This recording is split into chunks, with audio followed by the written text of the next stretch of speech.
DAC কীভাবে কাজ করে, ডিএসি রিমোট নিয়ে আজকে আমাদের ভিডিও। তো প্রথমে এটা হচ্ছে পাওয়ার বাটন, এটা এটা দিয়ে অন অফ করতে হয়। এই যে এসিটা অন করার পরে আমরা এখানে মোড দেখতে পাচ্ছি।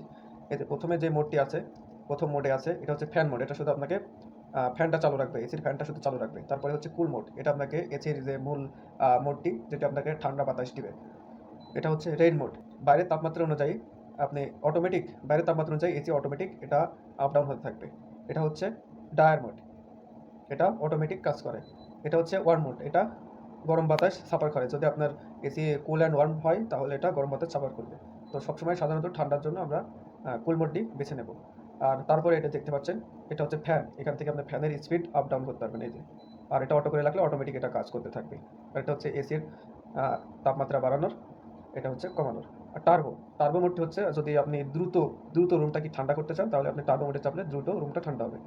এটা হচ্ছে কম্প্রেসার ফ্যান ইন আউট, এটা দিলে পারে, এটা অন করলে পারে আপনার কম্প্রেসারটা ডান থেকে বাম পর্যন্ত হাওয়া অটোমেটিক সাফার করবে। এবং এটা হচ্ছে এসির সঙ্গে যে পাখা দুটি থাকে এগুলো অটোমেটিক মুভ। তারপরে স্লিপ, স্লিপ মোডটা ডাইরেক্ট আপনি ঘুমানোর সময় ব্যবহার করতে পারবেন। এই যে এটা হচ্ছে টাইমার, টাইমার এবং টাইমার অফ, এটা দিয়ে আপনি টাইমার সেট করতে পারবেন। তারপর হচ্ছে ক্লক, এখানে দেখেন এসির এই যে সেলসিয়াসের নিচে টাইম আছে, এটা থেকে আপনার পরে এটা কোয়াইট, এটা আর ওয়াইফাই এই দুটো একসঙ্গে কানেক্টেড। এই দুটো নিয়ে আমরা পরবর্তীতে আরেকটা ভিডিওতে আলোচনা করব। তারপর হচ্ছে টেম্পারেচার, এই দেখেন এটা নিয়ে আপনি রুম টেম্পারেচার মাপতে পারবেন। আর এটা হচ্ছে লাইট, এটা দিলে আপনার এসির সঙ্গে যে লাইটটা জ্বলবে ওটা বন্ধ হয়ে যাবে এবং দিলে পরে আবার চালু হবে।